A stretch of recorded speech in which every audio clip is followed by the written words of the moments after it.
Yeah, good. Once again, good evening, ladies and gentlemen. Very warm welcome to another very nice event we are doing jointly with TAI Chennai Central International Center, supported by a couple of other sponsors. Thank you for coming on time. We always start on time. We started today 1 minute before time. I just want to really warmly welcome each one of you. Mr. Mali will speak to you. It's indeed a privilege for us to join with TAI and Chennai International Center to present this evening. It gives us great opportunity for us to really welcome to you to MMA Chennai. And this building has got multiple facilities. Maybe next time when you are free, you must visit. Make use of our library. We got 1.25 million books. Lovely. We got a lovely terrace garden. We got multiple classrooms, and all this is all made only for you, actually. Good to have you with us. And before I move on, the formal thing, we have a couple of programs which you have finalized for this month, and we thought we'll share with you. One is on 29th, we have an event on why it matters and how to do it rightly. Then we have another event with time links. Then on 13th November, we have an event which is a very important event. That is our event which is online. Where is the money coming from? We have got three outstanding speakers. Dr. Narayanan, former Finance Secretary and Advisor to Prime Minister, then Prime Minister Atal Bihari Vajpayee. Shyam Shekhar is founder of CEO of iThought. Arun Kumar, you would have seen him in many times in television. Dadiwala, we call him, and he's quite critical of the government. He's very good. He's there. On 14th November, again, we have an event with MMA. This is discussing on the book, Changing Fast and Slow, How to Find Your Organization Best Path in the New Business Paradigm. And we have Renuka Ramnath. You know, Renuka Ramnath is one of the outstanding great achiever. Jarun Tas and also Gopi Kotishwaran is another thing. This is happening on 14th and 17th. There are a number of other events have already been tied up, and I don't want to take you through. These are some important events which we finalize. Besides that, this coming Monday, we have the All India Management Student Convention, where some of you are going to be there tomorrow. 1,000 plus people are already registered. We have closed our registrations. 1,000 MBA students come and attend this, and over 5,000 participate in the competition. We have Chanakya Mastermind. We have some outstanding speaker lined up, and it's all live. If you are really keen to attend, you can always connect with our people. We'll try and accommodate some of you. Otherwise, you can watch it live. We have some outstanding speakers speaking, including Yogi Kocher, who has got one of the finest studio lab in Gurgaon. Then we've got Bharat Bala, film producer, uses AI extensively. We've got each session, we've got some outstanding chosen speaker. Over 1,000 people are going to attend this. Coming to today's event, thanks to Akila, TAI, and also to Mali who pushed us to do this. We have been discussing about this event for the last 4 months. And all that I may get to know from Akila, Alex is coming. I said, okay, I know the Alex Pandya, let's see this Alex. And so much excitement amongst us and so much excitement among the people who have come here today. And we are indeed privileged to host this event today at MMA, along with TAI Chennai and Chennai International Center, duly supported by Avatar, Mudal, and other sponsors there. I know without sponsorship support, we cannot host such a high profile, and people of celebrity coming from international, from Switzerland, is come all the way from there to talk to us today about strategy, growth, and the competition in the age of AI. And Dr. Alex is going to be there to chair this session. We have our own Mr. Mali. Mr. Mali is the past president of MMA. He'll get wide. He's also vice president of Chennai, TAI Chennai. And so I must tell him. And he's also does many other events. These two are very important. And we always prominently mention he's the immediate past president, because he was a past president and president twice in MMA, which is very rarely happens actually. And now I request distinguished speaker for this evening, Mr. Alex, Dr. Alex, and also Mali to please take your place on the dais. Mr. Mali, ladies and gentlemen, a warm round of applause to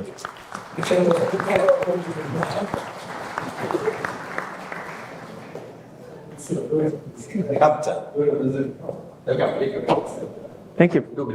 Thanks.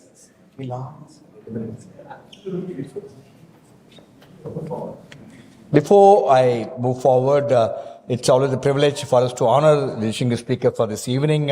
What we do is we give more books. It is a book published by MMA. I request Akira to join me on stage so that let's do the honor of presenting the book on behalf of MMA to our distinguished speaker. Step forward. No. Like, look,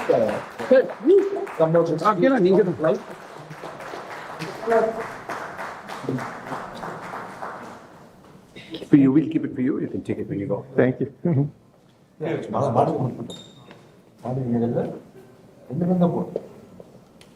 Now it's my privilege to request Mr. Wali to deliver the opening remarks and welcome address. Before that, let me manage the AV of the profile of the distinguished speaker and Mr. Mali.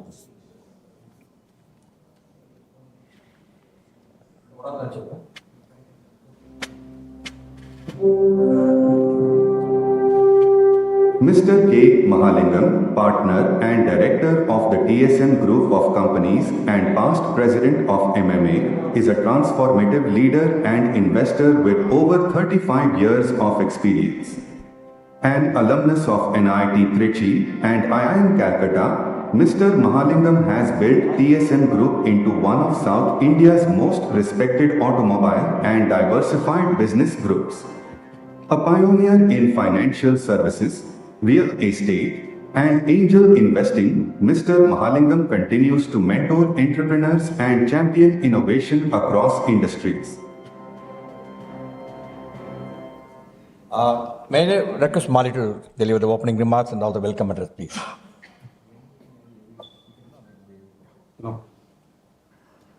Good evening, everybody. Good to see people looking for seats. We do have full house in MMA normally, but it looks like an extra full house today, if you can say something like that. Anyway, welcome all of you to what promises to be an enthralling evening, or if not an enthralling, definitely an inspiring and intellectually provoking evening. It is indeed my privilege and pleasure to welcome you all to this wonderful session by Dr. Alex Osterwalder, CEO, founder and CEO of Strategyzer, based out of Switzerland. Alex, thank you so much for coming all the way from Switzerland, from cool Switzerland to pretty warm Chennai. My pleasure. It's indeed an honor for us. I think this is possible thanks to many people, including Akila, who bailed out of being on stage today. I must mention that. Okay. So I think she spoke to us nearly 3-4 months back, and a group captain and Abhi spoke, and it's indeed fortunate. I think it's one of our rare kind of event in Chennai that we have invitees from TiE Chennai, Chennai International Center, and the Madras Management Association. I think that kind of explains the house being awful today, apart from the fact that you're a speaker. So it's indeed must say a few words about MMA and TiE before I start, because as somebody said that I'm currently an office bearer in TiE as well. To start with MMA, where I was a past president here. MMA is an organization founded in 1956. We've been continuously winning the best management association award for 15 years running. So including this year. Maybe somewhere along then somebody read your books somewhere also. Apart from that, MMA has got now I think 12 or 13 chapters. We are one of the most respected management associations in the country. Coming to this evening, see, what makes our event successful is a combination of 3 factors. What the topic is about, who the speaker is, and who the audience is, basically. Okay. And I think we have an unbeatable combination on all 3 today. The topic is, I think, is something which even a lay person like me is curious about. Business leaders are worried about, or many are see an opportunity about. So what effect AI has on strategy and what it is going to do the way we do business, for example. I was talking to you before you came on here. Today I read an article saying that Amazon is going to replace 5 lakh jobs with bots, basically. And sometime back I read that one of the leading NBFCs in the country is moving part of its collections efforts to bots, for example. And of particular interest to me, as I mentioned to you, for small and medium businesses like ours, where I was telling you anecdotally, we have customers who come to us either to buy or sell a car, which is one of our businesses, with information already on what the possible price could be. Earlier days, we used to thrive on the lack of information. You can call it information arbitrage. That's gone away completely. He comes and tells me that this price discovery engine or this LLM model has quoted me this price. It puts me in a fix, and I have to either defend it or find a way to convince him. At the end of it, try and make some money as well. So I think the impact of AI is manifold, not just large corporations, but I'm particularly worried with the word I would use on what impact it will have on SMEs and medium and small enterprise. Because in India, I think you would know around 80-90% of the job creation is in these sectors, basically. And talking of jobs, there's a big worry about job losses and job replacement by AI. So in a country like India, that's going to have a massive cascading effect in case that does happen. That's a concern. Now, given all this, how do companies plan their hiring strategies? You can call them firing strategies. How much can SMEs or MSMEs invest in what kind of investments are required for them to be able to ride this wave and not get wiped out? These are questions in my mind. I don't think these are very technical, but I'm talking from the point of a person who's getting impacted by it. As an impact, I'm sure many of us in the room are getting impacted at different levels by this, and many of them are proactively doing something about it, and maybe those who do more will get better. I understand from what I read about you that you're great at all this, basically. In the sense, anticipating change, enabling companies to manage change, innovation, etc. So if AI is something which is evolving fast, I think we have with you a rare individual, top 10 management thinkers in the world who's always thought ahead of the curve. So given the fact that we have a discussion on something which is emerging, I think nobody better than you who can talk about, because you've been ahead of the curve all the time, you should be able to give us insights, and hopefully at the end of this session, we'll be, if not wiser, less worried. Okay, hopefully. And at least we'll get a perspective on what we can expect and what we should be worried about or what we should do. Both the opportunity and the threat, how do you manage it, basically? Finally, we have an audience which is eclectic in every sense of the word. We have members of TiE Chennai, and Akila is also another award-winning TiE member. She's won awards globally as well, so we have many award winners here. Is that people, they represent the entrepreneurial cream of the city, basically. And you have members from Chennai International Center who represent the intellectual capital of the city. And finally, MMA, we represent management thought. So I think there's a wonderful combination of a happening topic, a man who thinks ahead of his time like you, and a wonderful audience. I think we'll have a great evening, inspiring evening. Thank you. Welcome all. Thank you. Can we have the AV of...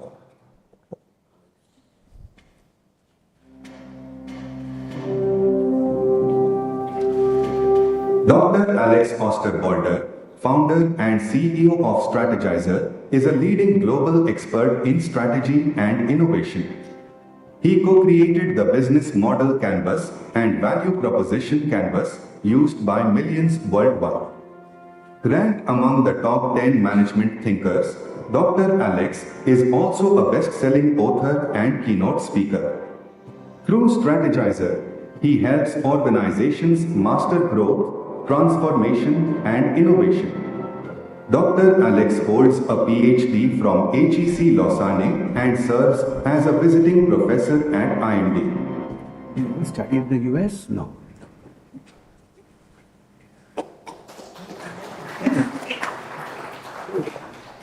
Okay, so now I got to deliver, right?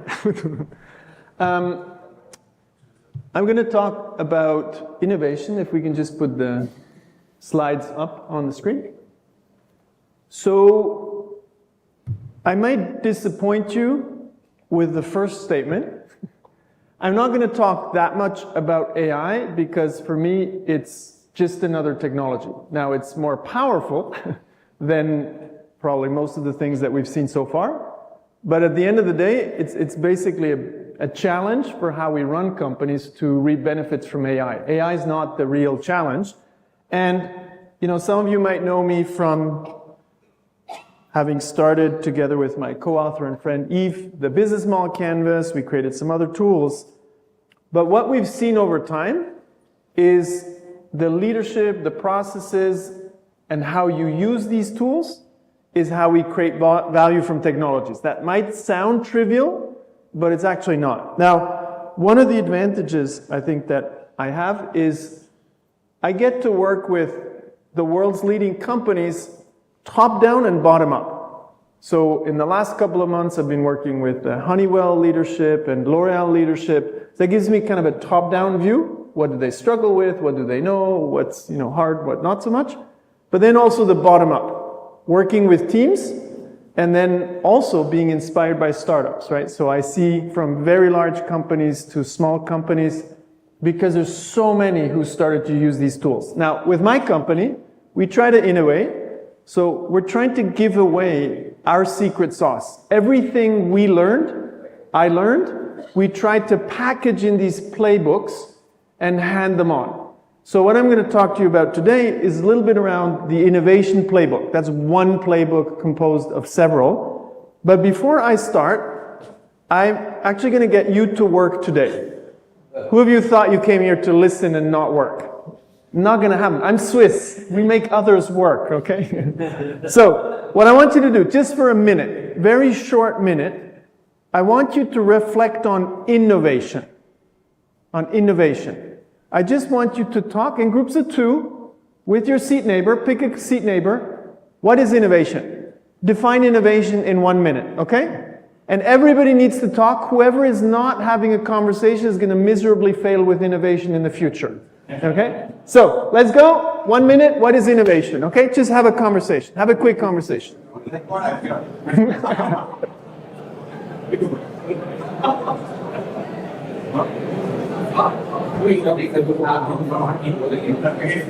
Thank you. Appreciate it.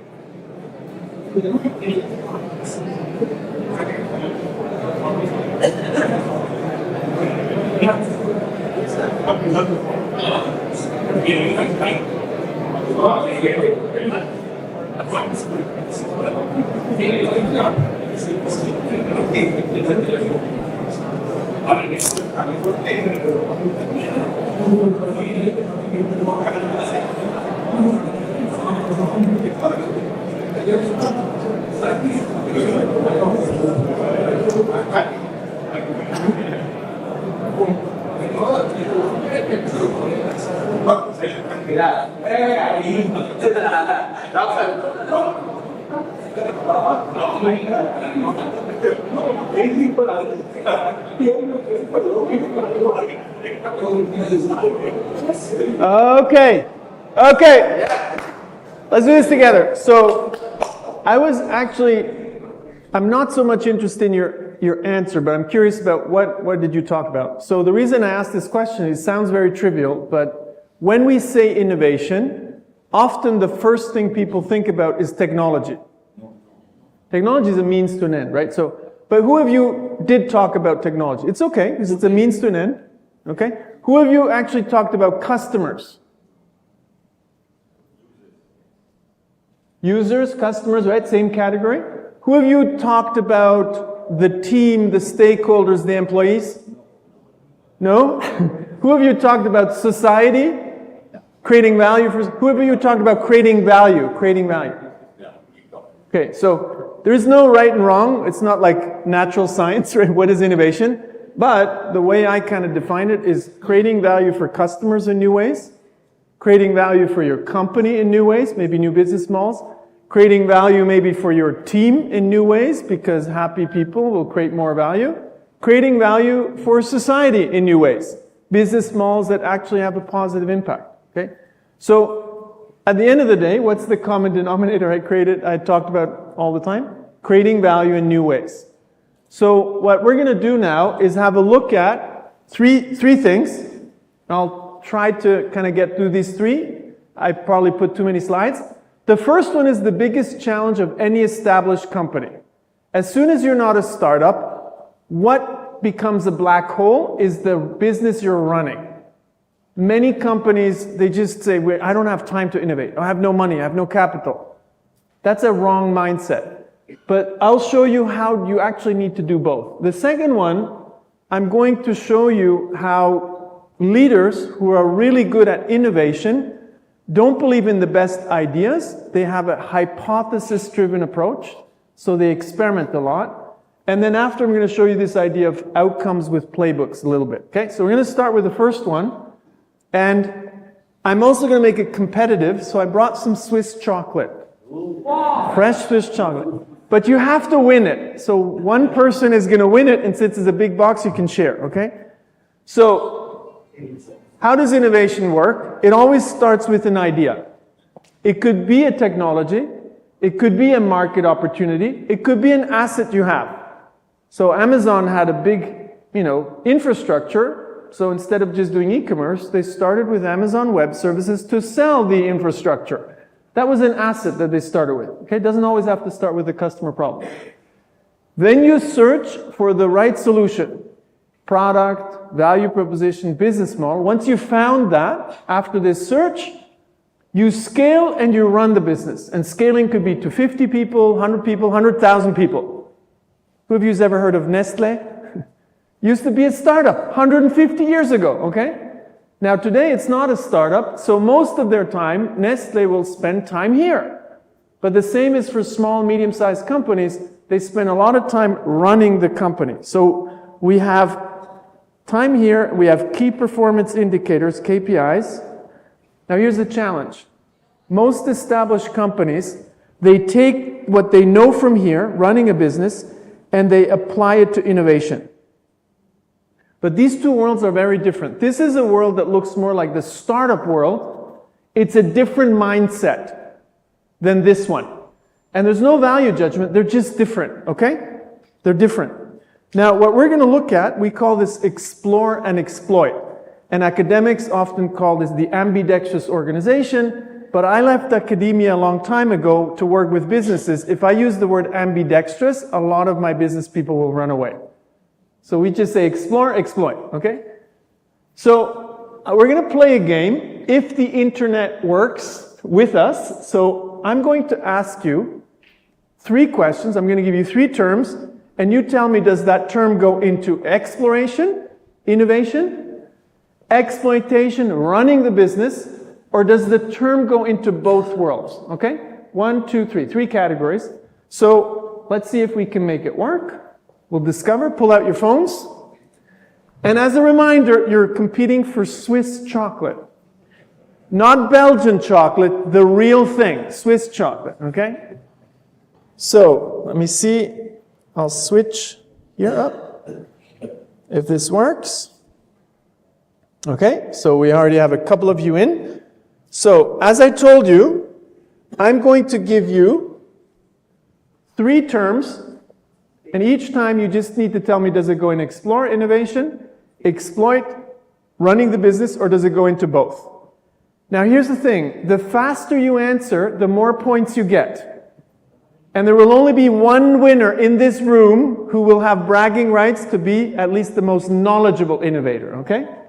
So it's not just about Swiss chocolate, it's about pride as well, okay? So let's go. Speed matters. The faster you answer, the more points you get. The first question.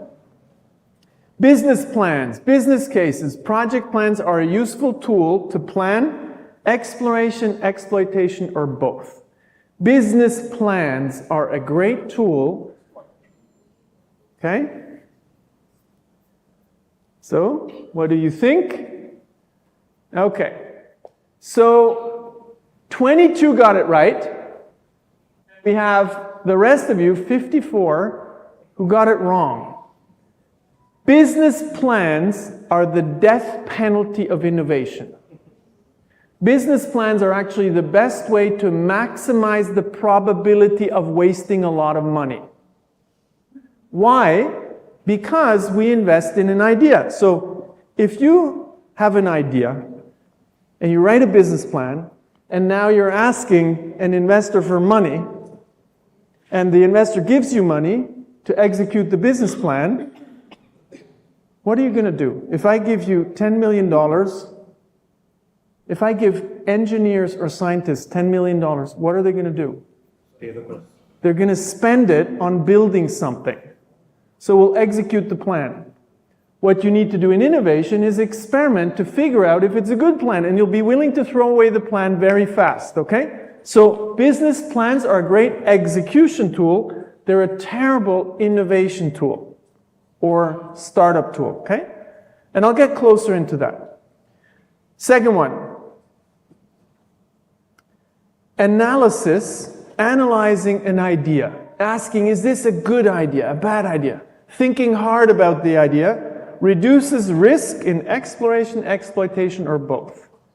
Analyzing an idea to figure out if it's a good idea. Looking for all the data. Searching. Is that good or bad? Okay. So I'll admit this was a trick question. Analysis is good, always. But here's the thing. Most established companies, and sometimes even startups, will overthink and under-experiment. If you're innovating, you're doing something new, there is no data to judge if it's good or not. You don't know. You haven't been in, who of you has been in the future? You have. Okay. One of you. So if you haven't been in the future, you do not know if it's a good idea in innovation. In exploitation, yes, your experience of running a company, building a business will help you execute. But in innovation, how can we decrease risk? We talk to customers very quickly. We try out things before we spend on building. Sounds trivial. Most engineers and companies, and in particular established ones, will build something first and then figure out, oh, there was no customer interest. Who of you has ever been involved in that idea that looked good on paper, you invested in it, either as a leader or as an investor, and then it turned out to fail? Okay, like all of us, okay? And whoever doesn't have their hand up is probably not honest or hasn't done it so far, okay? So, halftime report. Halftime report. Who is, okay. Sarav? Who's Sarav? Hands up? Okay, you have a target on your back. Everybody's hunting you for Swiss chocolate, okay? So, we have one chance to get close, and then we have 3 more questions later on. It's easy to distinguish between good and bad ideas early on in an exploration, exploitation, or both contexts. On seeing if it's a good idea or bad idea. Knowing if it's a good idea or bad idea.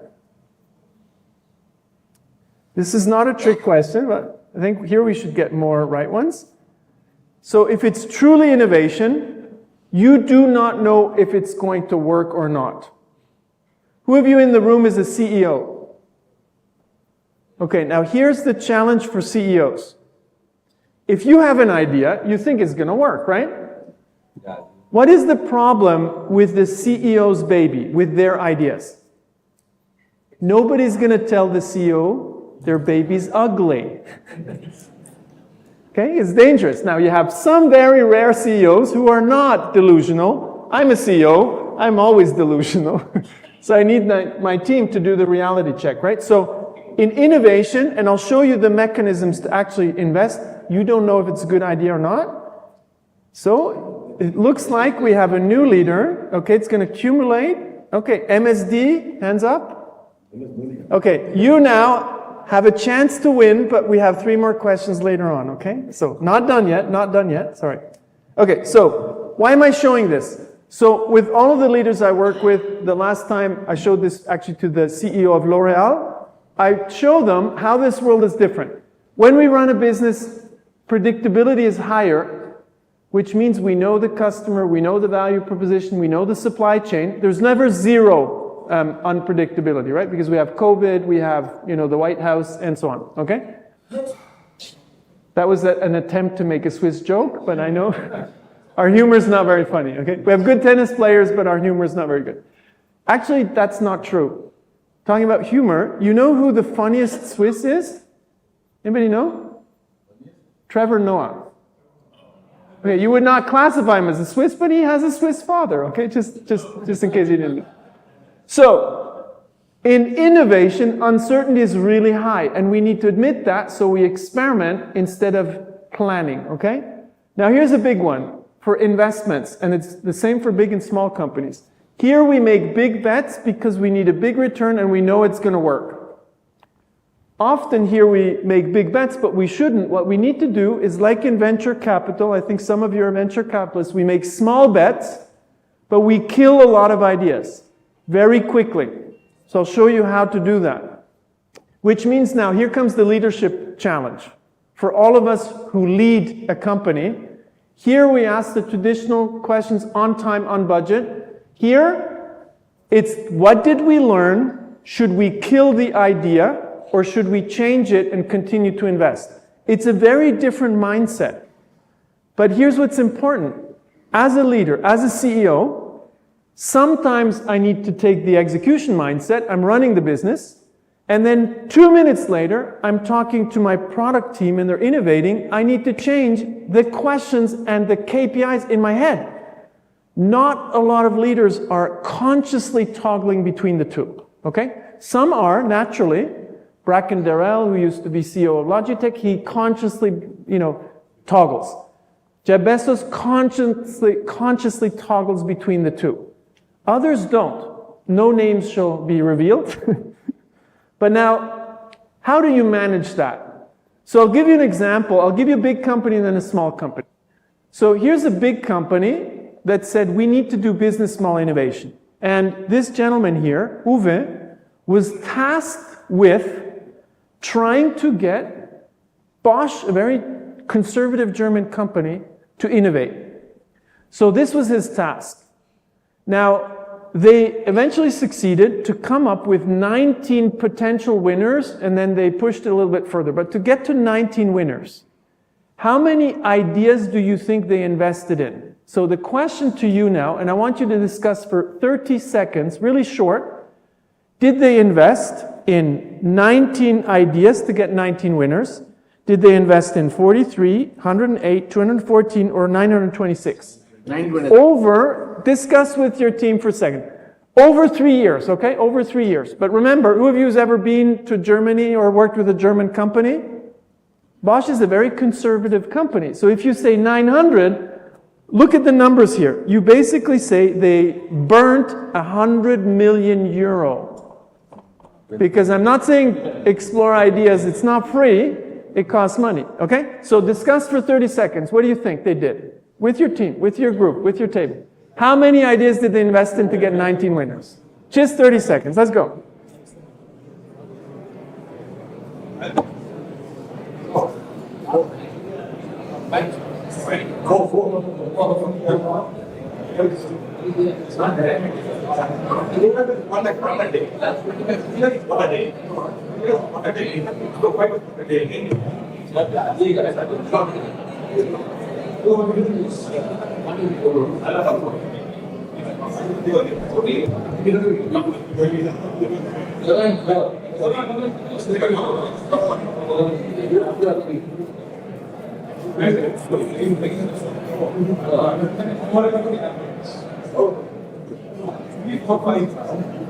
Okay. Who would say it was 19? German conservative company. Who would say 19? Okay, we got one person who says 19. Who would say 43? Okay, so a couple of you. Who would say 108? Okay, you clearly have never worked with a German company before. Who would say 214? Okay. Who would say 926? You better go to Germany once. Okay, so the reality is they were pretty bold. Okay, they were pretty bold. But think of it, they have 400,000 employees and they're making almost 100 billion in revenue. Even like what they should do is about 1,000, but I didn't ask what they should do, I asked what they did. So they were pretty bold. They did 214 over 3 years. But here's the thing, and this is the important lesson. They gave them 3 months. They gave them 3 months, and the 120,000 euro or dollars was mainly the time of people, no out of the pocket. It was the salaries of people. But what did they do after 3 months? They asked, what's the evidence that this is a good idea? And they killed, after that, they killed 65% of the projects. So you'd ask, well, why would they start 200 to kill 65? Because you don't know. So what was the task the team had? The team had to go and talk to customers, and if the customers didn't have the problem here, then the project would get killed. So a very simple experiment, talking to customers. Now that sounds trivial, but what do most companies do? They build a prototype before talking to customers. So you already wasted $10,000 or $10 million. So the second phase is then about testing the solution. So then they maybe build a prototype, a minimal viable product. And again, at the end, they need to show the evidence that customers actually like the solution or maybe even willing to pay. And again, they kill 74% of projects. So 10%, 19 make it through this funnel. And I talked to Uwe this summer. He said of those 19, actually only 2 became multi-billion-dollar businesses. So think of it, it's 1% that makes it to this size. Now, if you're a smaller business, I'll give you an example. You don't need to explore 200 because you're also not angling for $1 billion. But if you're angling for $1 billion in return in innovation, you probably need to have a funnel that broad. So most companies do not have this today. The companies we start to work with, they might go for 10, 20 per year, so they get closer to this. But now, here's the thing. First is customer, second is the value proposition, and the third is the solution, kind of willingness to pay for the solution. So now, that's a large company. Let me give you a small company, Swiss company. So this is a family-owned company. Mike and Julie took over from their father. And they have a company called Laura Star. Anybody ever heard of Laura Star? Well, if you want a really good iron, which I think many of you say, I don't care about steam iron, but they have high-end steam irons that they market around the world. Like really, really good and really, really expensive. They export to everywhere around the planet. So they said, we're going to innovate. And they came up with the Iggy. The Iggy is a handheld steamer. So you can travel with a steamer, but who wants to travel with a steamer? So they built the product. So they kind of got that one wrong. But then they said, oh, Eve and Alex are friends of ours. Like, how do we do this really? So we told them, what you really want to do is create a funnel. So they created that kind of funnel, and they came up with a different use for the Iggy. They realized people wanted to, it was COVID also, they wanted to sanitize their apartment. They wanted to kill germs. So at the beginning, they were a bit shy, and they said, you can iron your clothes or steam your clothes, and you can, disinfect your apartment. But they weren't confident enough to go full. But the lesson I want you to take away here is, this company, so not as big, would say, okay, we're going to start with this explore, exploit idea, and we have 14 ideas. But we're too small to explore 14 ideas. So they narrowed it down to 3. So 3 teams took 20% of their time to explore. One team looked at the hospitality industry because, COVID, you had to disinfect rooms really fast. How do you do that? Oh, there's this Iggy thing. Then they looked at hospitals, and then they looked at the mass market. And then they kind of figured out the mass market selling through the internet would be their best bet. So they went for that. That was then the first iteration of the Iggy. So they moved towards one that they executed, where they didn't go full on disinfecting the home. They still kind of wanted this steamer thing for the clothes. Now, if I look at the business model, so I'm going to sketch this out with the business model canvas. We have high-end devices for the mass market sold to retail. They earn money from transactional sales. So high-end devices, mass market, selling through retail, and direct, the internet, earning transactional sales. The products are here, the key activities are here, and this is the cost. Now, if you have this business model, the question to you, if you have this business model, what is the challenge? The challenge of this business model is, call it out. What do you see? What value we give. What value you're giving? Okay, that we could go deeper. But there's a problem with the business model, not the value proposition. Competition barrier to entry. Competition could be? No recurring revenue, okay? So we have one business model thinker in this room. Everybody else, no, you got the answer. Everybody else has to catch up. So the problem with this is the non-recurring revenue. So there's this concept that one of our coaches came up with, is there 3 types of revenue: variable, predictable, and fixed revenue. Okay? Now here's the challenge. The revenue from selling stuff is not as good as the revenue coming from other sources that are more recurring. So if you're looking at the valuation of a company, transactional revenues, or how he calls it, variable revenues, Michael Wilkins came up with this, is 3 to 5 times EBITDA. If you have predictable revenues like subscriptions or fixed revenue, like long-term service contracts, this is valued a lot more. So now, if I'm an owner of a company, what am I going to try to do? Not just to innovate product to create value, of course that's basics. I'm going to try to create more predictable revenue, which could be service, doesn't have to be service. It could be other kinds of subscriptions. So in their case, they had this in mind, so they came up with the LoRa Star Aura. You'd say, oh, another device. That's true, but they had an idea, or they tried to find out, how could we turn the LoRa Star Aura not just into a device that we sell, but once they have it, we do something like the Nespresso machine. Who of you has ever seen a Nespresso, Swiss coffee machine? You have these pods that you put in. That's a recurring revenue, right? And it was protected until the patents ran out. So they said, we're going to copy the Nespresso business model and do the same thing. So they came up with the Aura, which looks like... Introducing LoRa Star Aura, the advanced steam purifier. An innovation in lightweight, ergonomic, Swiss design, and engineering. For cleaning and purifying your home. Powered by patented LoRa Star thermopure technology. LoRa Star Aura generates a constant flow, very high temperature, dry microfine steam. A 100% natural scented steam from a fragranced wooden tap. A device designed around living, purifying and cleaning any part of your home with no chemicals. And restoring the original finish of any surfaces.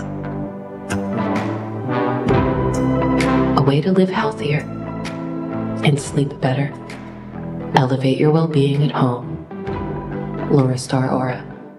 Okay, so first thing here, do you see how they completely changed the market? Nothing around ironing your clothes or steaming your clothes. It was all about health and well-being to disinfect your home and the scent. So do you see this little thing here? You maybe saw it in the video. This little thing was actually not so easy to invent because they said they want no chemicals. And how do you create scent without chemicals? Well, wood. But that's not easy, you know, so that actually the home smells good. So they figured that out. But this means, what does this now mean? We have the Nespresso pod, the equivalent of the coffee pod. So in the business model, if we go back to this, they said, okay, it's still transactional, but we're going to create with this pod a continuous interaction because they're going to come back to buy the little wooden things from us as soon as they're not useful anymore, okay? So we have now here this consumable, and with the consumable, we actually also have a lock-in because you can't buy any other consumables, and they have patents on top of that. And most interesting, now they start to have a recurring revenue. Is it a big revenue? No. But here's the thing. Recurring revenues are exponential. You have one, you'll have it forever if they come back and use these things. So they go up much steeper than the transactional sales. So it's simple things like this that you can invent. They happen over time. But what you need to do is have the mindset to explore. Now, let me talk to you just quickly about AI. Because the business principles, I'm a big fan of the fundamentals. They don't change.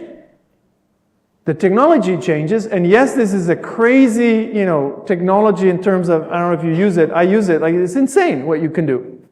But we won't be able to reap the benefits of this if we don't do the basics of business. So if I show you this, some of you might have read this MIT report where they say, 95% of these generative AI things, they don't actually even work. My hypothesis is that most companies actually apply the rules of exploit here to explore, and that's why they can't use AI. That's why they're getting no results. If you kind of do what we're saying, you explore a lot, the winning ideas around AI will emerge. You don't pick the winning ideas. Yes, you can copy. I mean, that's always a legitimate strategy. But the winning ideas, they emerge, okay?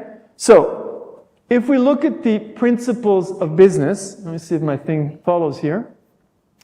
Business models, management mindset, and operating model. On the left-hand side is everything that changes through AI, and on the right-hand side is everything that stays stable. So left-hand side, yes, we will have completely new business models and completely new value propositions. A lot of it will be predictive, a lot of it will be ultra-personalized. What doesn't change? We still need to find profitable business models and create value for customers. So that sounds trivial, but that's the hard part. Finding value for customers and a business model that can scale. The technology is the easy part, to be honest. And it's actually very cheap for all of us to access. Okay, for $20, you get access to really cool stuff, okay? Management mindset. I believe the explorers will win over the exploiters. It's not going to be enough to be good at running a company. I think there's still opportunities to make a better business, but as we heard in the introduction, some of us are going to get irrelevant if we just run a business. So I like to say, if you're better managing a dying business, you're just more efficiently dying. Who of you is in an industry that is likely to get disrupted by AI? None of you? What? All of Okay, so if you're just improving your business, you're more effectively dying, okay? With your dying business, okay? Now that was not supposed to be a joke, because it is the reality of a lot of companies, right? So, on the right-hand side, this entrepreneurial mindset and leaders that are entrepreneurial, and I think a lot of you are, because otherwise you wouldn't be here, is going to dominate. This is the golden age of the entrepreneur, I believe, okay? It's never been as easy to access a lot of these things. Operating model, everything's going to be faster. Everybody says that, but I think you've seen it with AI. It's just crazy. Also, how fast you can experiment. I'll get back to that. And then on the right-hand side, new growth comes from balancing explore, exploit. And you need to be able to experiment. So my next part here is on experimentation. Who of you today would say, whoops, you're already world-class at experimenting with new ideas, with new value propositions and new business models? Don't be shy. Who of you is already world-class? Who of you is already good? I mean, come on, I don't believe that. Some of you are, right? Okay. Who would like to get a lot better? Okay, everybody else can leave now because that's what I'm going to talk about. You didn't have your hand up, like it's going to be a bit boring. So, if we look at the process of innovation, there are two big categories that we need to be good at. The first is business design. And when I say business design, I mean what I've showed you before. Business models with recurring revenues. That's an example. Great value proposition, that's business design. And business design is all this, ideation and creativity, all that blah, blah, and then prototyping business model canvases and value proposition canvases. Then we look at, is this good? Then we assess. But here's the thing, and this happens a lot in established companies. We put an idea on paper and then we write a business plan. And the problem with business plans is what my friend and colleague Steve Blank says, is that there's a fine line between vision and hallucination. And again, nobody tells the CEO their baby's ugly, okay? So what we need to do is ask, what are the hypotheses? So we need to get into this testing mindset and test. If you don't do that, here's what you end up with. So we all kind of look up to Silicon Valley, but I'll show you the kind of the funny side of Silicon Valley. Who of you has heard of this company called Forward Health? Can't see it very well. Forward Health. They said we're going to build the autonomous doctor's office because doctors, nurses, admin is expensive. So you go to this doctor's office. There'd be no doctors. There'd be no nurses. You just interact with machines, right? The patient would come in. The problem was they opened these offices throughout North America and no patients showed up. Okay, so they were pretty empty. No doctors, no nurses, no admin, no patients. Okay, that's not a good business model. So they said, what do we say in Silicon Valley? we're going to pivot. So they pivoted and they said, if the patients don't come to us, we will go to the patients. So they created care pods. So they said these care pods, and these were AI-driven care pods, okay? They said, now people will come. Turns out nobody wanted these care pods, okay? So what happened is they went bankrupt. And I don't want to make fun of them because their vision was great. They wanted to make this healthcare a bit more accessible. How much money can you burn with a startup like this? What's your guess? Give me a number. 10 million? 200 million? 300 million, not a couple of billion. But you know Silicon Valley, that's the AI age. The AI age, we burn tens of billions, right? So they just burnt $650 million. What a small amount, right? But it's complete waste. Now, you'd say, oh, but it was a startup, they didn't have very experienced people. Well, turns out their CEO was pretty experienced. Their CEO was reporting to Sergey Brin. So you'd say, well, that's an experienced person. What mistake did they make? Or what mistake did the VCs make? Who of you is a venture capitalist? What mistake did they make? They gave engineers a lot of money. Don't give engineers a lot of money. By the way, Vinod Khosla would frame this in a different way. He says, the more money you give a startup, the likelier they are to fail. Weird, right? But it's true.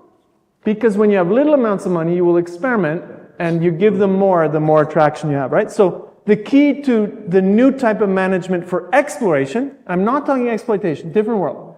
Exploration, you experiment. You ask, what's the hypothesis that I need to test? You run experiments. You learn from these experiments. And then you either go back and change the idea here, or you go on and test. Or you kill the whole project. Remember Uwe with Bosch?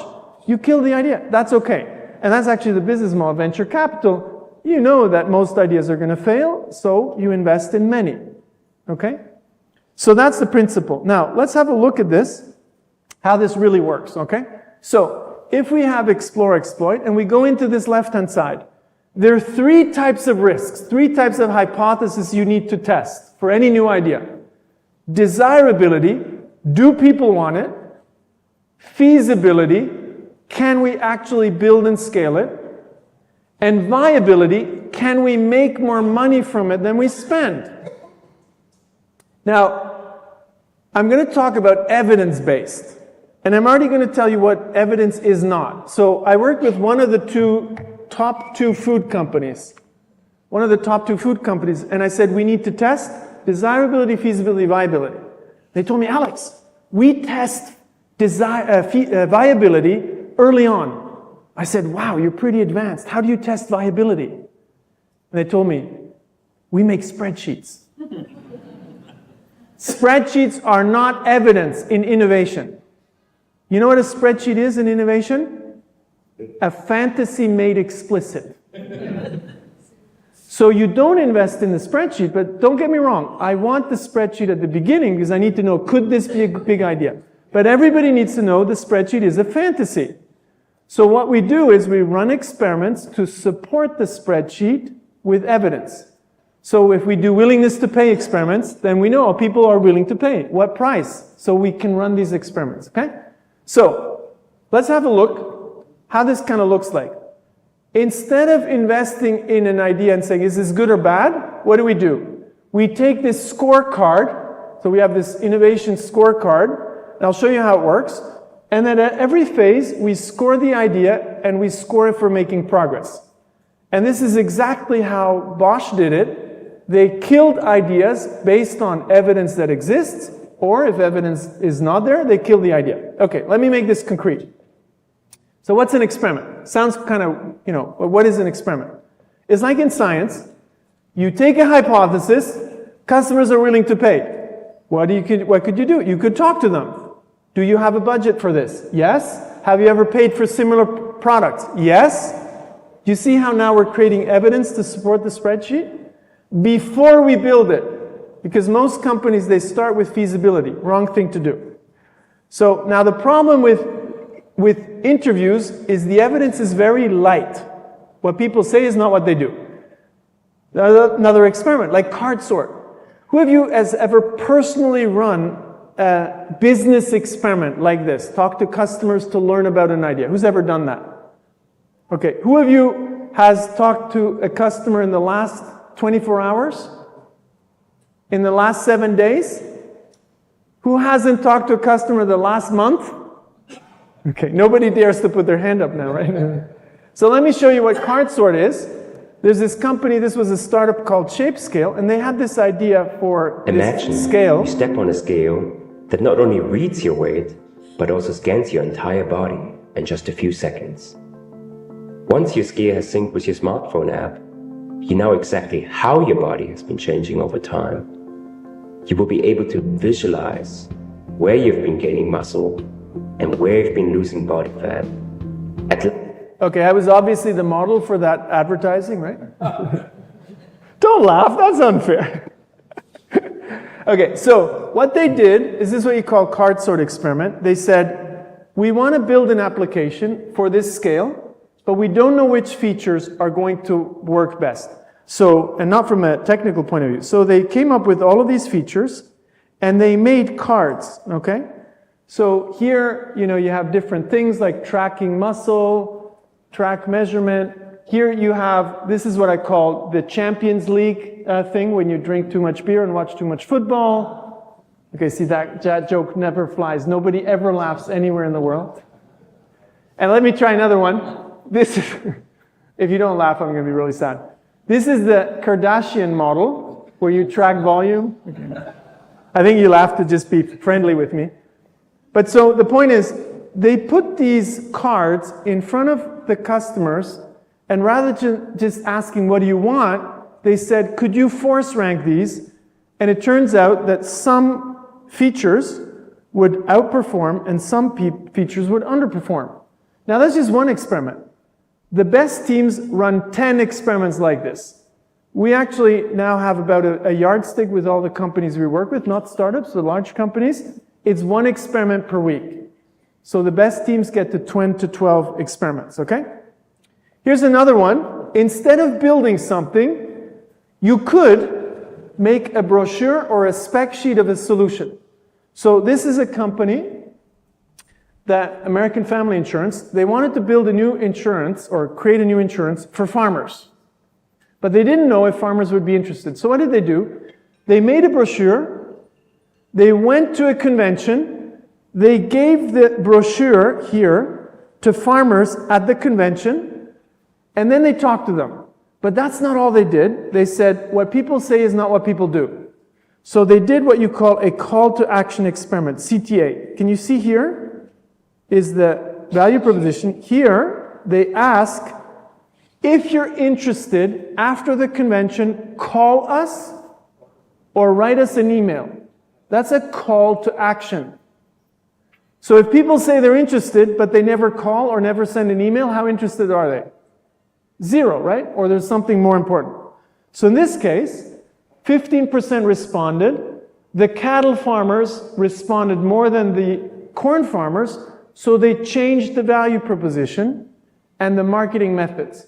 So before building the product or working with compliance to make it for one type of farmer or the others, they experimented with a simple prototype. Now, you might know GE, they make jet engines. They do these kind of things for spec sheets for their clients before building even prototypes. So it could be even in industrial tech, okay? So the principle here is you start with very light experiments and cheap experiments when you don't know if it's going to work, and you invest more and more. The more you know it's going to work. Now, what if we want really strong evidence? Something really strong. In business to business, there's this thing called letters of intent. A letter of intent will have more value and show more commitment. So this was a startup called Thanks. They wanted to use mineral waste, turn it into insulation foams so you could spray the foams into buildings. So that's kind of how they oriented their business model. But here's how they got to really strong evidence before actually turning that into foam, because they started with panels. They didn't know if they could turn it into foam, but they had a hunch they could, but they knew they should do it when 4 construction companies said, we're going to sign a letter of intent to buy from you if you make this. Do you see how that's strong evidence? The product didn't exist. So rather than spending money first on building stuff, this is how you get evidence, okay? And then there's the Wizard of Oz thing where you actually make people believe the solution exists when it doesn't. So let me give you one from the 1980s. So before ChatGPT, in 1984, IBM tested speech recognition to immediately write what you said onto the screen, okay? Now, here's how they tested if people would be interested. You had a person going into an office, you had a microphone, the person would speak into the microphone, and the text would magically appear on the screen. 1984, okay? But what the people who were doing that didn't know, there was a wire that went to the back office, and you had an admin who was typing the text.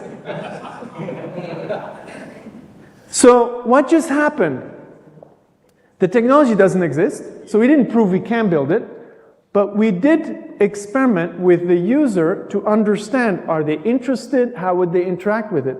This is what you call Wizard of Oz, from the story Wizard of Oz, where it looks real to the test subject, but it's not yet scalable. Why would you do that? To learn if people desire the product. And when they desire it, then you can start to build. Do you see the difference? Okay. So now that we have all of that, let's compete for Swiss chocolate, okay? So the principles here is you start with the cheapest experiments. You don't build anything at the beginning. You increase the confidence in the idea by running multiple experiments for the same hypothesis. First, you talk to people. Are you willing to pay? Do you have a budget? Okay. But then you run pricing experiments where you actually simulate a transaction. So you get stronger and stronger evidence. And then you always pick the experiments with the strongest evidence. So now, let's see who of you actually paid attention. Pull out your phones. And we're going to compete for Swiss chocolate with the last 3 questions. Okay? So, I want you to go to your phone. And let's see. We have halftime report. MSD, hands up. MSD. Okay, we're all hunting you now. We're all hunting you now with 3 questions. The next question is, and again, speed matters. The next question, are you all ready? Ready? Okay, we got 50 players, good start, let's go. And this first one's really easy. The first one's really easy. Which statement is true of the following statements? Which statement is true? Business plans are a prerequisite for success. Large initial investments make it easier to succeed. Good and bad ideas are hard to distinguish early on in the process.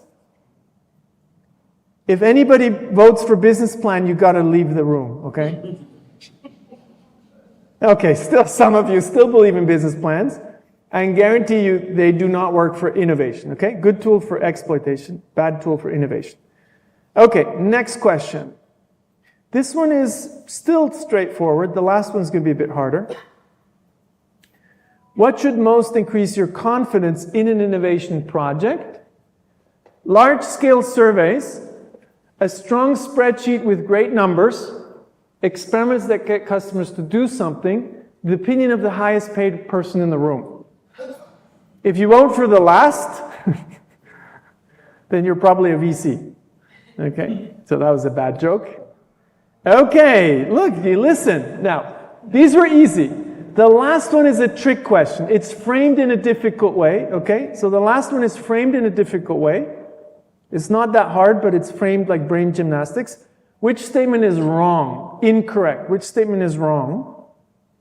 Hypotheses make the risk of an idea explicit. Business plans really don't matter for innovation projects. A product that customers love will always lead to innovation success. This is a trick question, of course. Because what is wrong? Okay, 37 of you got it correct. So you can have a great product and still fail. Why?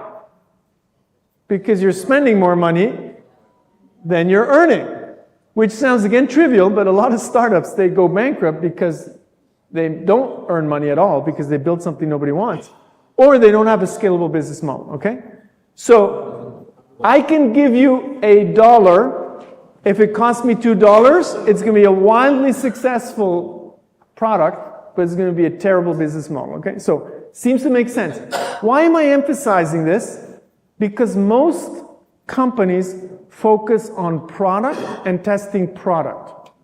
We start immediately from business model. And the difference can be a multi-million dollars. If you focus on business models, you will be more successful and build more sustainable business models. Okay, but what we really all want to know, you're waiting for the winner of this wonderful Swiss chocolate, which you cannot get in the mass market. It's Sprüngli. Okay. Looks like we have a new winner, Bala. Where's Bala? Okay, applause, applause, applause. Okay, wonderful. So, you have bragging rights at least for being the most knowledgeable, okay? The most knowledgeable person when it comes to innovation. So, now, okay, let me bring this all together. So, very quickly. This is how you score ideas. I want you to be able to score ideas.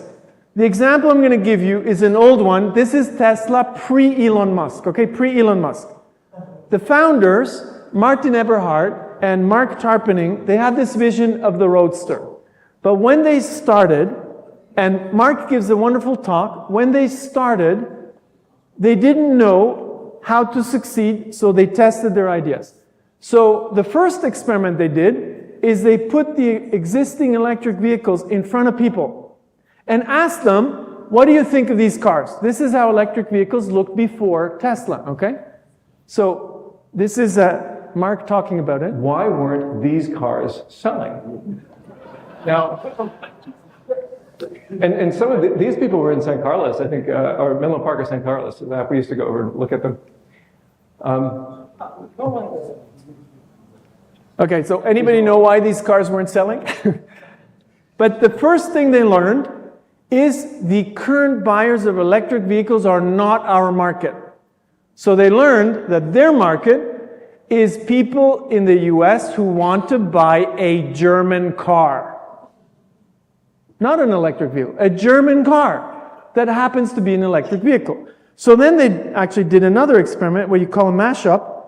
They bought a Lotus Elise and they turned it in what they would call an electric vehicle with a battery pack and everything and put people inside, okay? So what did they learn? They learned a couple of things from this. And by November, we were putting our battery pack, our drivetrain basically, into a Lotus Elise shell and our chassis. And this was to sort of test out, it was called a mule. You take parts from one car and parts from another. It isn't what's going to reproduce, but it was a... Okay, so they got evidence from talking to people. But they said that's not enough. What if we actually did a so-called call to action experiment? So here you have what you call a landing page. Some of you might have heard of this experiment called a landing page. So this is the original Tesla landing page where here, if I just take a white pen here, you could sign up with your email. So they would get hundreds of people to go to the website and sign up if they were interested. Is that a strong experiment? Not so much. I mean, it doesn't cost you a lot for your email, but if you're not interested, you're not going to sign up. So they already had a little bit more evidence about how many people were interested. Then they said, okay, how could we get even stronger evidence? So they pre-sold 100 Tesla Roadsters before they were actually able to build them with a down payment of $100,000. So very quickly, 100 people bought the car. So you see how they went to stronger and stronger evidence? All of this before they had the final car. So they tested before, and this was the original page, they tested before building. And some of you might know, Elon Musk actually used this with the Model 3. They said, if you make a down payment of $5,000, we will reserve a Tesla Model 3 for you. Within a week, I think they got 200,000 down payments, or 300, somewhere between 200 and 300,000. $1,000. $5,000. So what happened then is Elon Musk took that evidence, he went to the banks, and he said, can you give me more money? But you see the power of evidence? Used in a slightly different way, but it's the power of evidence. If he just said, I had an idea, banks wouldn't have given him anything, okay? So now, what does that mean for us? Now you have a scoring system. You can score an idea. So we said, okay, we want to score ideas so management teams can score desirability, feasibility, and viability. So it's very simple. There's several levels of evidence. 0 is a spreadsheet made explicit. It has a fantasy. Business plan, 0 evidence, okay? Evidence is if we talk to people. Really strong evidence is if we get them to do something really with skin in the game. So now if we take this and we take the Tesla example, we can score. This was very light. Because, maybe there was a prototype, but this boomerang, not really. But when they sat people into a car, they could actually feel, what does an electric vehicle feel like? And then if you take the call to action experiment, they get people to sign up by email. How can we make it even stronger? We can get them to make a down payment. Why is it not a level 5? Real evidence from real markets, because it's the first segment that they're selling to, okay? But so the point here was to be able to score an idea just like we've seen with Bosch, right? So the example I showed you before, this is the type of stuff that Bosch did. Okay, now, do you still have some energy? Because I've been talking a bit, I'll take a bit more time. Do you still have some energy to look at the innovation playbook? Who's still interested in hearing me talk about the innovation playbook? Okay, good. Who's not interested? You just vote with your feet, okay? That's absolutely fine. So now, with Strategyzer, we said, how can we make our approach more accessible? So we used to just work with large companies like Honeywell, L'Oreal, and so on, or Bosch. So we had this full service stack. We would do the coaching with our coaches of our programs, our playbooks on our platform. And then we said, well, that's limited to a small part of the world. How can we scale this? So we said, we're going to take these programs, these playbooks, and we're going to make them accessible to anybody in the world, either so companies can do it themselves, or consultants can do it with anybody who they want. It's a little bit what you did, but on the internet, right? So then we said, okay, playbooks and innovation, that's kind of our world. Those are our tools. What if we made a platform so anybody can create playbooks on any topic? And what I mean with playbooks is very simple. It's a step-by-step approach. So if I just take one we've seen, we take Bosch. So this is a process. Process is complicated. We need to learn it. Nobody has time to learn. So we said, okay, the way we're going to do it is we're going to take this process and we're going to make it accessible to everybody. So the process is simple. You start by learning the tools. We looked at the business model canvas. There's other tools like the value proposition canvas. Then we show a team how to map out an idea with these tools. And then once you have the idea, after a day, you get out of the building and you talk to customers and you run experiments, like we've seen. Easy, run experiments. And then we present the evidence, and then we kill an idea, or we go on. You follow the process? Okay. So that's what Bosch did. And they did this for IoT-enabled cold chains in agriculture. They went through this process so that they could either kill the idea or invest in the idea. And the idea took off. So this is exactly how they've done it with these kinds of playbooks. So now let me make this concrete. And this is going to be a bit fast, and you don't need to understand the details. But these are the steps of the process where you first learn about the concepts, okay, a little bit. The second step is you shape your idea. If I can make this work, here. You shape your idea, then you test your idea, and you synthesize the evidence, and then you make the decision. And by the way, you're going to get all the slides. But this is a lot of stuff, and we don't have time to learn. So what if we took that, and we gave away this secret sauce in a playbook, like a workbook. Wouldn't that be cool? So everything we learned from Bosch, from L'Oreal, from Honeywell, we packaged that and we put it into something simple. So what we said is, we're going to create a platform where you have the steps, where you go through step 1, step 2, step 3. So we handhold people through the steps. And some steps require learning, okay? So like here, you're getting the advantage of me kind of teaching you directly, or a way to do it is with videos. That's the e-learning part. But you get the ideas, you get the concepts. But nobody has time to learn. What we really want to do is create an outcome, a result. So what if we take the first outcome we need to create? When we innovate, we need to map out a business model. So you first watch a video, and then you start to create that business model in a digital tool, a digital visual workspace. Okay, what was the next step after we sketched out our ideas? Anybody remember? What do we do as soon as we have this business design done? Feasibility.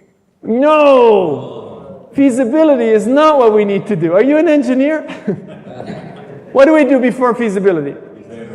Desirability, okay? So, what's the simplest tool we've created is a tool called the customer profile, which you can quickly create. But here's the thing.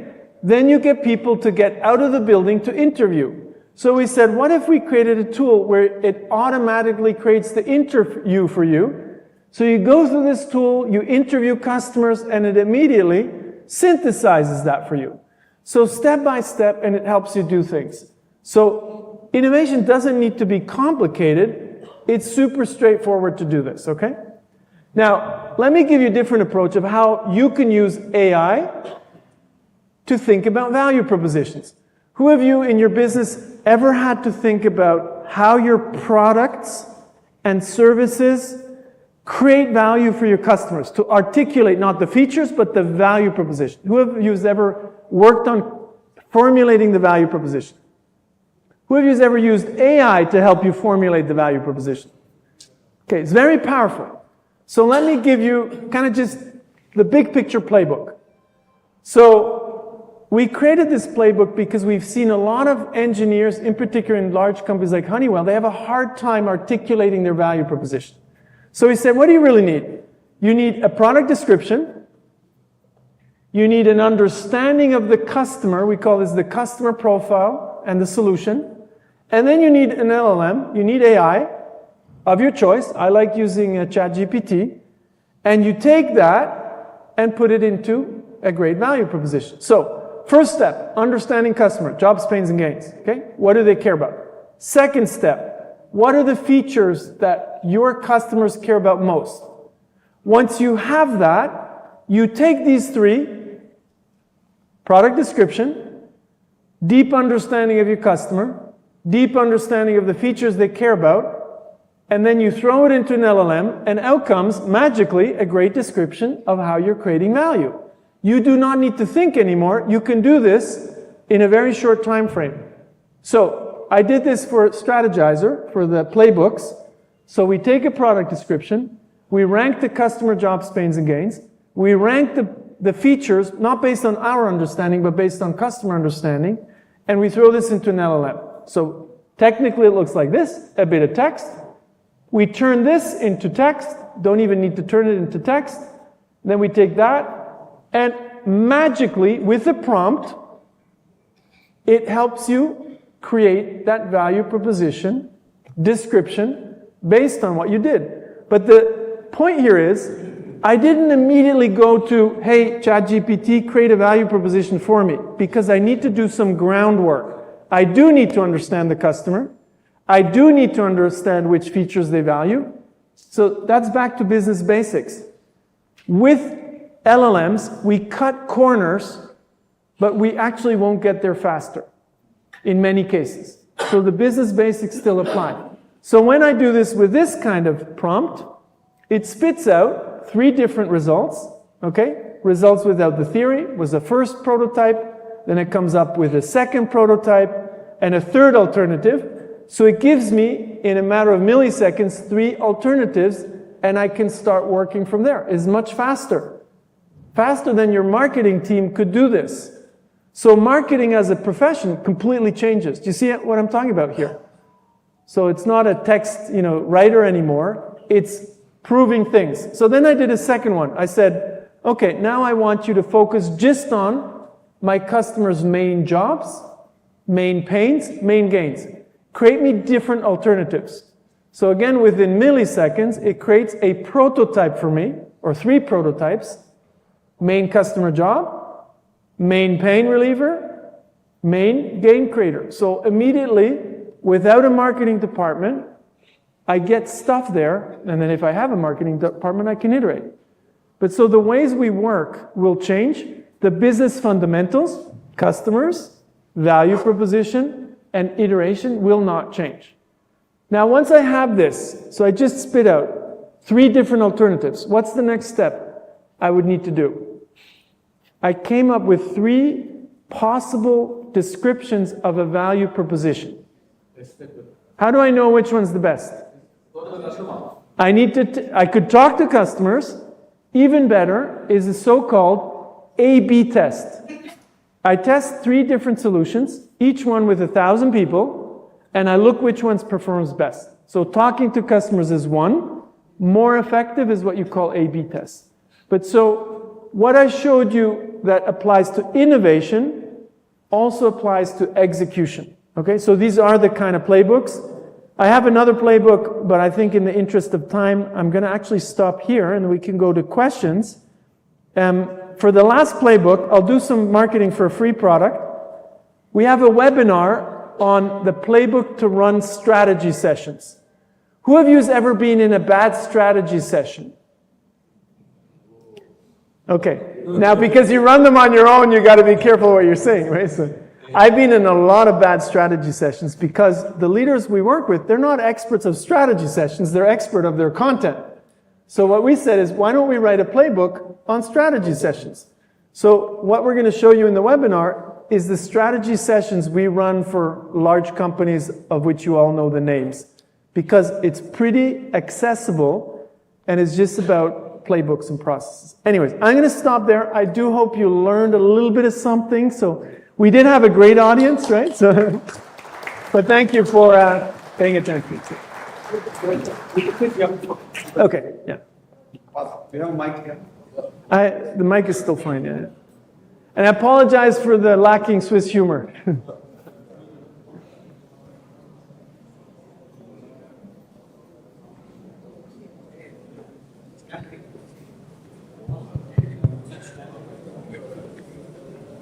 That's the question. Okay. First of all, thanks, Alex. I think I'm a lot more optimistic than I thought I would be at the end of this session. And I think we picked up some nuggets which are pointers at least. Okay. Start a process of. Yeah. First question is strategy, growth, and competition in the age of AI.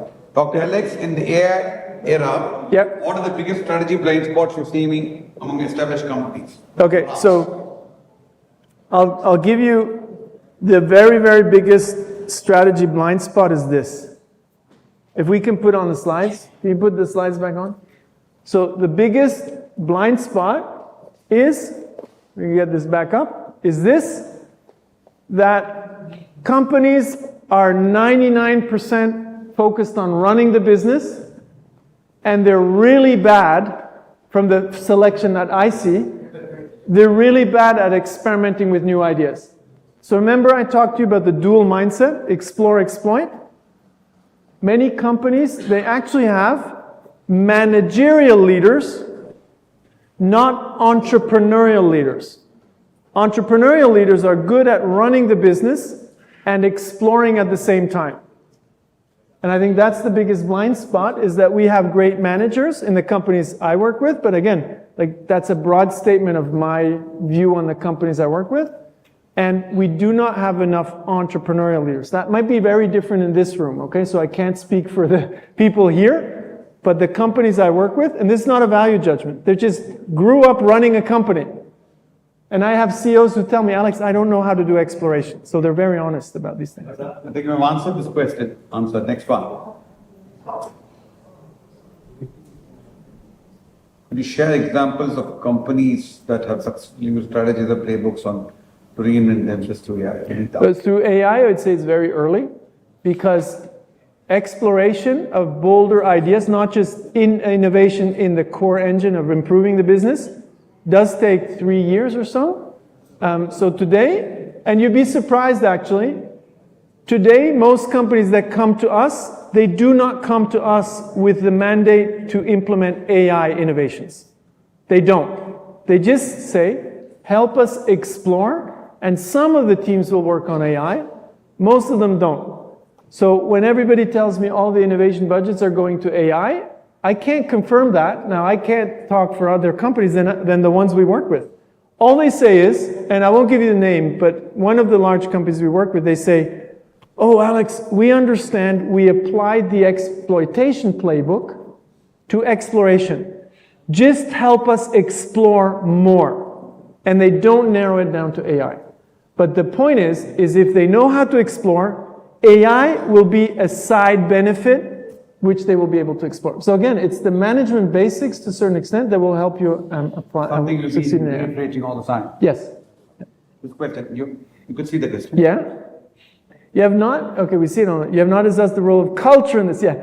Well, yeah. Excellent. If you want me to talk about culture, you're going to have to bring me here for a day, okay? So there are a couple of core themes. Culture is one that we obviously need to look at. And it's very simple. I'll give you a story. I worked with one company, digital company, about 7,000 people. The CEO said, oh, Alex, I get it. I need to infect everybody with the innovation virus. He was thinking, oh, that's culture. I said, oh, what did I do wrong? I told him, no. Here's what you need to do. You need to create a space, not a building, but a space with processes and clear rules how innovators need to explore. So they know, here's how I get money, here's how I know what to do, and here's how leadership is going to decide. If you have that explicit, you will change the culture. But the culture changes from the top. So it's very simple. If leadership does evidence-based investments, and you have the processes, culture will change on its own. Now, what's the number one thing to change culture? There's only one thing you need to change, and then apply the Strategyzer playbooks. What's the number one thing? What needs to change? It will change the culture almost immediately if you have the right CEO supported by the right board. And the board hires the CEO, okay, mostly. Not in the case of Tesla, I'd say the other way around. But so, if the CEO is entrepreneurial, they will instill the right innovation culture with the right processes.